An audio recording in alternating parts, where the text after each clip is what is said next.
that no matter what, Brianna is a victim. The cancel culture comment and then saying, now they've done it to me. And then they present the rest of the arguments. So now that Brianna has experienced cancel culture, Brianna wants to be seen as the good guy. I'm sorry, girl. I wasn't trying to say anything there. There's another big podcast called Trigonometry. Have you guys heard of this podcast before? Mm-hmm. Love them. What's that? I love them. They're so sweet. Yeah. Love them.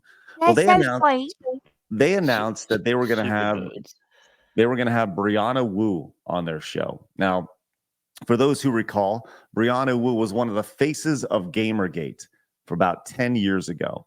And Brianna has since made a little bit of a turn and realized the error of Brianna's ways, or at least started to in some way, shape, or form.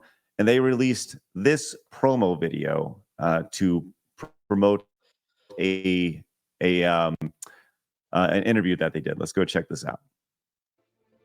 I used to think you were completely full of shit when you talked about cancel culture, and now they've run this playbook on me.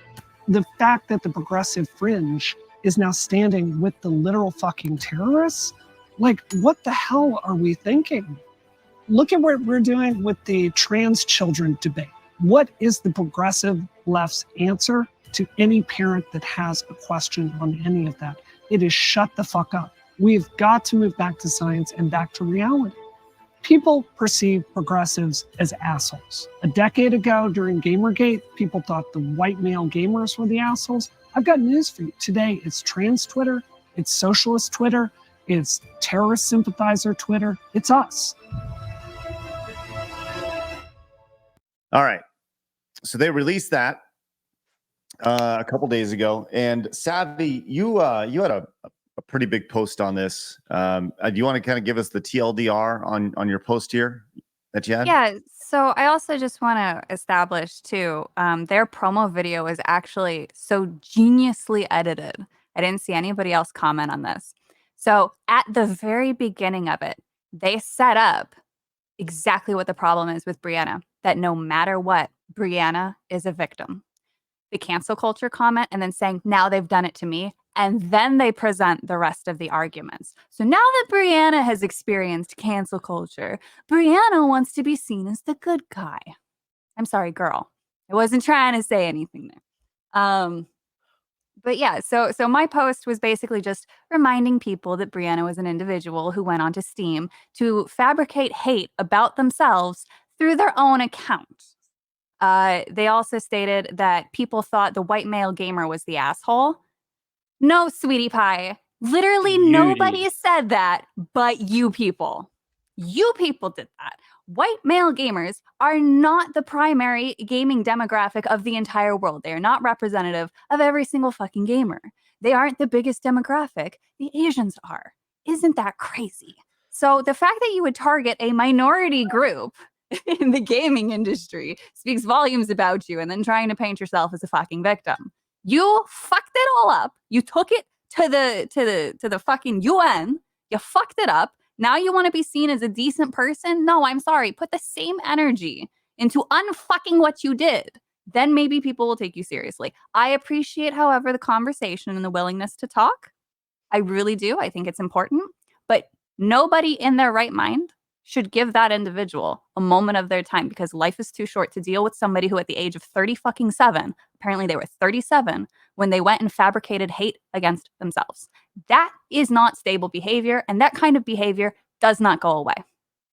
That's insane to me. Not only that, she's attacked them. She attacked Trigonometry when they had Tony Hinchcliffe on. When he was talking about when he got cancelled for his Asian joke. She hated that. It's like, oh, another white explaining white crime. Something I can't remember what it was, but yeah. So she's attacked them personally, and I'd be surprised if they are as sympathetic, because they are extremely anti-cancel culture and everything. They might look like a couple of soft nerds, but they speak in Parliament. They do 20-minute speeches. Well, one of them does, I should say, 20-minute speeches on the problem with the modern world, especially with her when she's I'll give her one thing. She's fucking clever because you look at that, and if you didn't know any of the history, you think, okay, that's someone that's coming around. She's smart, all right. She saw the errors of the way, not realizing that all the people that she's talking about is her. Right. She did All everything. projection. So, But now it's on her. It's now considered bad. there's a few clips. I don't care if your car gets broken into. That's good. That's good for the city. Oh wait, my car got broken into. Now we have a problem. There's a few clips from this interview I wanted to show, and this kind of goes in back to the idea of what she was saying back in the Gamergate side of things, and it's about 30 seconds long, and then we got a couple different clips I wanted to share. So let's. I'd love to get y'all's feedback on this. This is her talking about one of the most important things we're not talking about in today's society. What's the one thing we're talking about that we're not talking about? I think that something really scary is going on with young men. I saw this during Gamergate, and one of the mistakes I feel I made during Gamergate was treating these young men as if they were monsters. And I think the truth is we have 2 generations of young men that are looking for a path, and they're lost and they're lonely. And Andrew Tate is talking. All right, she goes into like who's talking to him and stuff, but her talking about how she attacked, the white man, right? Was her target back in Gamergate, and how she was wrong. And I think that's kind of an interesting take. Now, the damage has been done in a major way, and you look at what's happening, I don't know, with Smash, like with what's happening in the gaming space as a whole, and the DEI representation and all this stuff, the attacks that were made based off, well, you're just a white guy. What do you know? You're just a white guy. You have all the privilege. What are your thoughts on that, Sab, after hearing that? So people are talking about that. They have been talking about it for a while. There have been science and psychology papers written, and people on Twitter, people like Brianna, mock them. They say, oh, men don't have any problems. And that is where a lot of the problems from that side kind of stem, because they don't want to talk about the problems, because the psychology of it is it's affecting all men. Humans in general have lost their sense of purpose as we move more towards a sedentary lifestyle. It's not just about the gaming industry or entertainment at that point for this conversation. It is a social problem. It's where we're at in our current time, and people have lost their sense of purpose. People used to rise with the sun. They had a full day of physical activity. They went out, they hunted, they gathered, they built, they did things with their hands, and then they went to bed as the sun went down. It is scientifically proven that now that we're not doing that, there's more problems. There's more mental illness than ever, not just because of, our diets or because things are somehow darker and more depressing now. It's genuinely because people have lost their sense of purpose, which is also why you see these people trying to congregate around their immutable traits, because it gives them a sense of belonging. They've replaced religion with being gay or trans or whatever. So, yes, I agree that there is it's not able to just be talked about in a civil way, but people are talking about it. And the only people who couldn't be civil about it were, again, people like Brianna. And I don't know, you are a white guy, Brianna. Like you are what you said you hated. So let's start there. Really, let's start there, because I think that represents actually the problem in a pretty good way. Now you may be asking yourself, Grant, do you have anything to add to that? No, I think Sabby's nailed on the head. Like with everything, the only thing that I would add is that this is a quick pivot. This isn't something that she started talking about 3 or 4 years ago, and she went, maybe we were wrong. Maybe it's all of a sudden it's just like, I've got a platform. These guys are big, and there's going to be a lot of people who are quote unquote on this side of the thing who don't know who she is, who's just going to look at her as someone who switched lanes. and then support her. Like, she literally 2 hours ago, she basically said she's been dealing with all this petty childish shit her entire life, and she compared herself to Harley Quinn. It's just nothing about her, nothing about Brianna Wu is real. I'll just leave it at that. Well, you may be asking yourself how Brianna changed Brianna's mind. And there's a clip about that as well. And, it kind of goes in, well, we'll go till we won't. But this kind of gets into the logic behind it. On this. Like the big reason, the thing that changed my paradigm on this was running for office, because it gets you off of fucking Twitter and out there in the real world, where you've got to go knock on doors and just talk to normal people. And it's like, oh shit, the stuff we're talking about on Twitter is not what they believe. So I think that there's not go. Yes, Savvy, go ahead. If it takes being a fucking politician to get your ass off the internet to realize that being terminally online is bad, you are a goddamn problem. You are over the age, I don't know how long it's been since the Gamergate thing. I don't know how old Brianna is now, but obviously over the age of 37. And if you, as an adult, needed to be reminded that the internet is not representative of real life, of everyday people, you are accidentally highlighting how much you are the problem. I appreciate that they tattle on themselves. I really do. But at the same time, you just want to strangle them and be like, what are you doing? Well, it is interesting to hear that the thing that really kind of helped change Brianna's mind is the idea of putting the phone down, right? And actually going out and shaking people's hands and saying, hello, what do you really care about? Because it's not pronouns. It's not the stuff that we see trending on Twitter on a day-to-day basis. And it goes back to Twitter is not real life. And it literally took Brianna going out and campaigning to be a part of the government for Brianna to realize that. And to see the extremists and how they function in the real world and how unwell they look compared to everyone else. And she did it in Massachusetts. That's what I'm saying. She looked at Massachusetts and she went, oh, wow, this is weirder than Twitter. Like, it's... I don't know. I feel like I'm all for people getting second chances, but I don't see... I feel like this is a grift, plain and simple, because this... where she's talking about all the things that she's suffered and all the things like and everything that's happened. Where is it?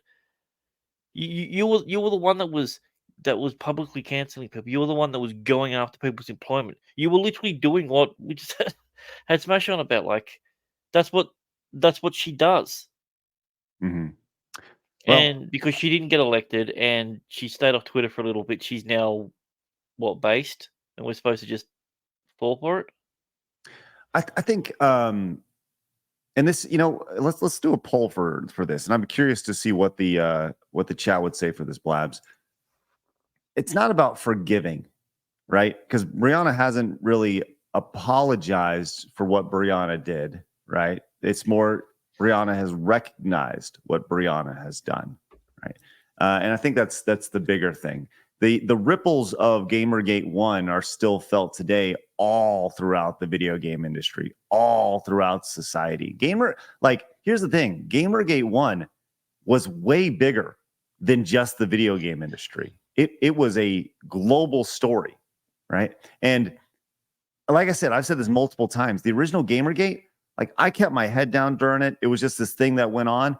But the more that I learned, the more that I researched, the rippling effects that I see from the actions that took place a decade ago are all over this. And if you don't think what's happening right now with Smash and Sweet Baby Inc. and Kotaku and all and the trickle down effect won't have effects 10 years from now, man, like, I don't know what to tell you.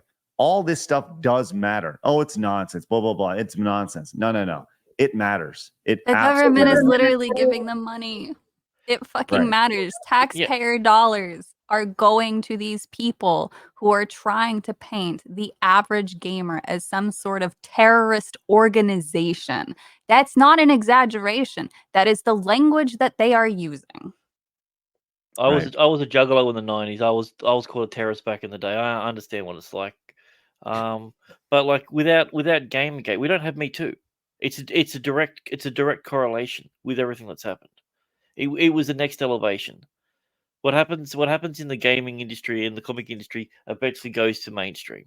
That's the problem.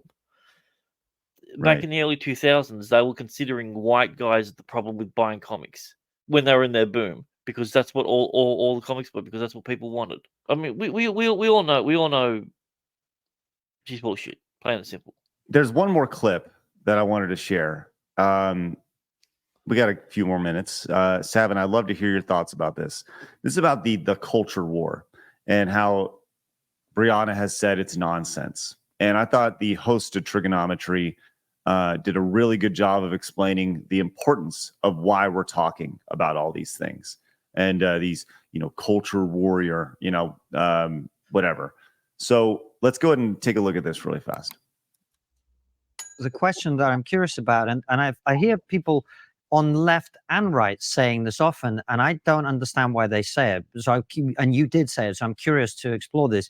You called the culture war nonsense. It is. Well, you say it is.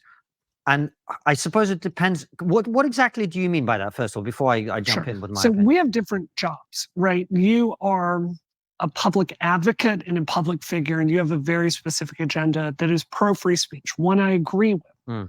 But my job is different. My job is public policy. My job is to get candidates elected, and my job is to back channel specific bills to get them passed. Right. So in my view, as soon as you get something like family medical leave and you turn it into a right versus left culture war, you have automatically lost the conversation. No, I agree with you about it. I guess the reason I ask you, Bran, is that the way I see what's going on, and I'll lay it out for you the way that I see it, and you feel free to pick away at it, challenge, whatever, is here's my conception. Did you just call it Brian? War as it happens. I think he said Brianna. I think he said he was just speaking quickly. Okay, here we go. I feel that there is a determined, organized attempt to undermine the basic building blocks of our civilization. Yes. And those of us who are willing to A, see that, and B, say something about it, are called culture warriors. That's what people say about me, for example. Oh, he's just a culture warrior. And my view is, our culture is really important. Our culture is why we are where we are. Our culture is why we're successful. Our culture is why our civilization is rich and powerful and dominant around the world. Sure. Because of our culture. Yeah. So if people on the progressive left, and it is people on the progressive left, there are some on the right now too, in response, I think. If there are people who want to say that those building blocks are evil or wrong or bad, I think it's important to push back against that and to prevent them from succeeding. Yeah. That's how I see the culture war. So to me, defending our culture isn't nonsense. Does that make sense? Yeah. So I thought he put that very well. Very well. Grant, your thoughts on that?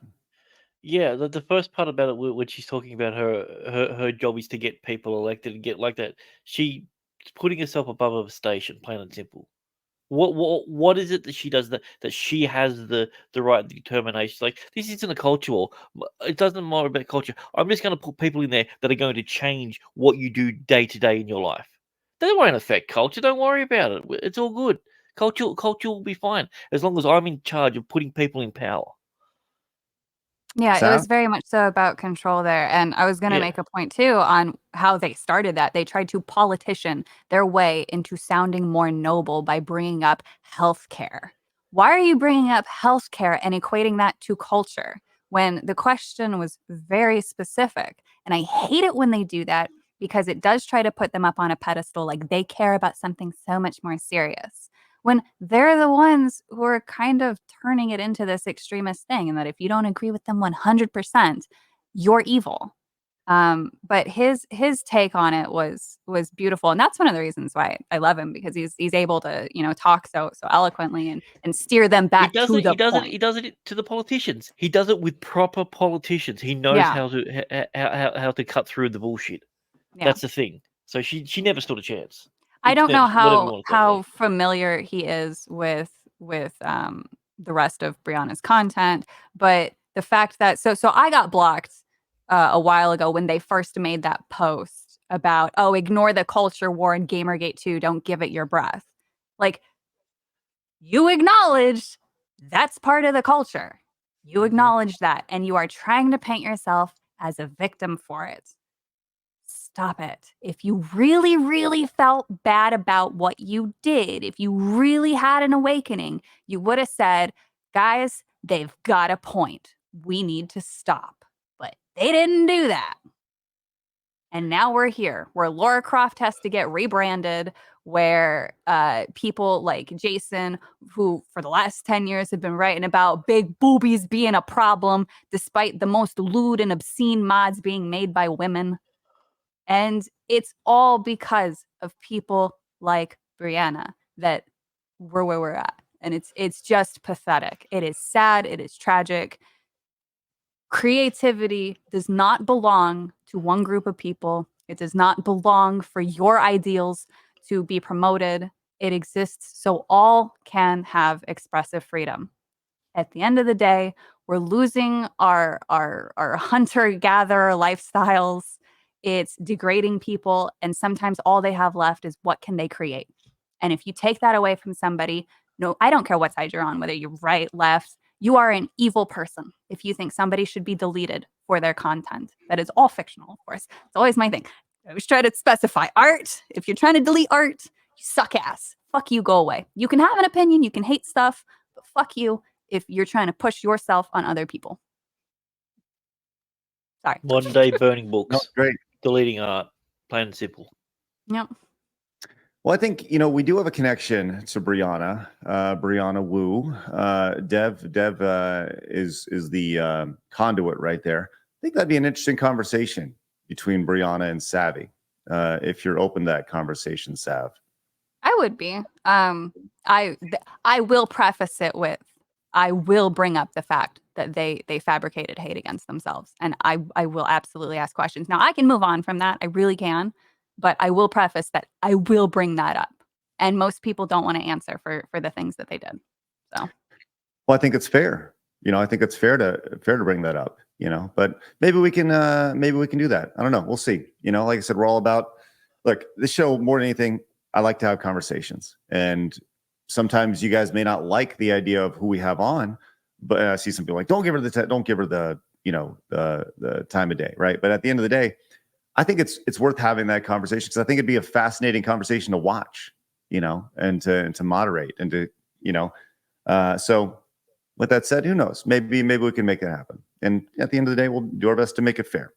Blabs, you got anything on that before we close? You've been doing some good research. You found out that Brianna is 46 years old. Yeah, she's older than we thought. So 46, and for some reason, her Wikipedia page, unless I misread it, which is entirely possible, couldn't find a single thing about transitioning. She was born in she, and I'm like, let's keep it factual here, guys. That woman is a dude, and that's I honestly, man, baby. Yeah, I honestly, at this, for me, I would never give Brianna the time of day at all, because this is a person who was originally a man, decided to be a woman, play victim, and cry, and it's like, no, you can't do that. No. You can't go and fabricate these lies and pretend that you're oppressed because all of a sudden you are a woman. You're not a woman, sorry. So I just based on that alone, I'm just like, you're part of the problem. You're like Aaliyah Thompson. I don't like you because you're ruining things for other women. So that's my thing with her. So that's why I've been silent. I'm like, I hate this. Everything about this person. You're awful. You're literally just flipping your side because it's convenient now. So yeah. I can't say that like I hate them as a person, but I hate what they've done. Yeah. And I would like to have that conversation just for the sake of, because I do like to, I like to ask questions. I just want to hear the logical explanation why, what went through their brain, because because the more that we understand them and can get them to actually answer about their choices means that we can come closer to a real solution, because the problem is never truly the problem.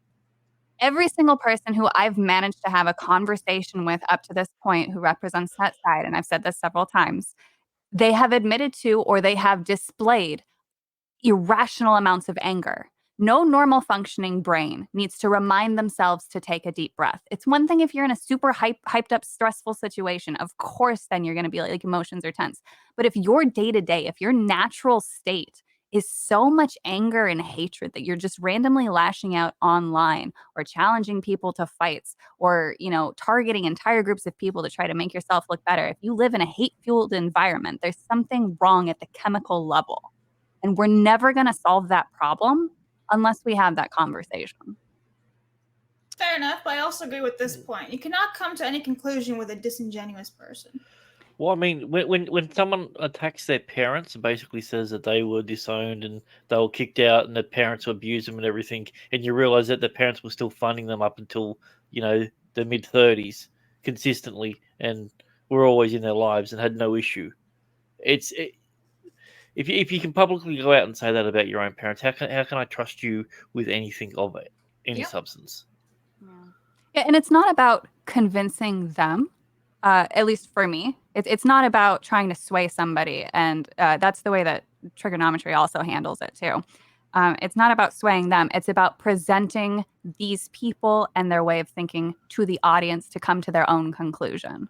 I've had people in my life who have wronged me, who have attempted to apologize and try to be my friend again. And look, great, good for you. I'm glad that you acknowledged you did wrong, but I'm never going to give you a moment of my time again, And I think that that's important. So if people can see conversation, the forgiveness aspect is super, super awesome. Knowing, okay, you know what? This person's had possibly a change of heart. They've had, or their views have changed. That's fine.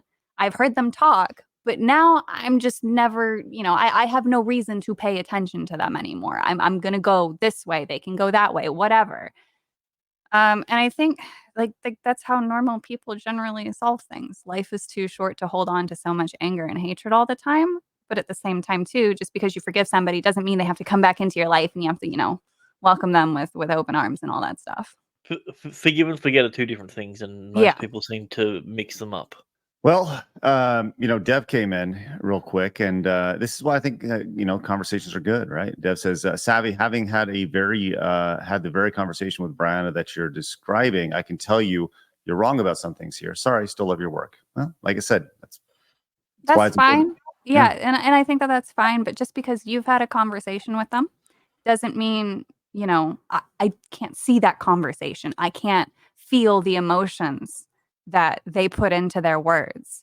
And I think it's great that you're having a positive experience. We kind of talked about that already. But for me personally, as an individual of science, I like to have reproducible experiments. I'd like to be able to experience something for myself, and I have to be able to see the individual. So I don't like just taking someone's word for it anymore. When I was 20 years old, that worked. I'm 32 now, going to be 33 soon. It doesn't work anymore. Life is just too short to go based off of he said, she said, because that's also how we ended up here. There was a lot of he said, she said, take my word for it, believe all women, blah, blah, blah. Right. I'm not doing that. I want a conversation. And because this was a public topic, because there was public consequences that came from it, everybody deserves to see that, not just what's said behind closed doors, because what's said behind closed doors, we've all seen this before. It's not necessarily what matches what they're putting out there in the public.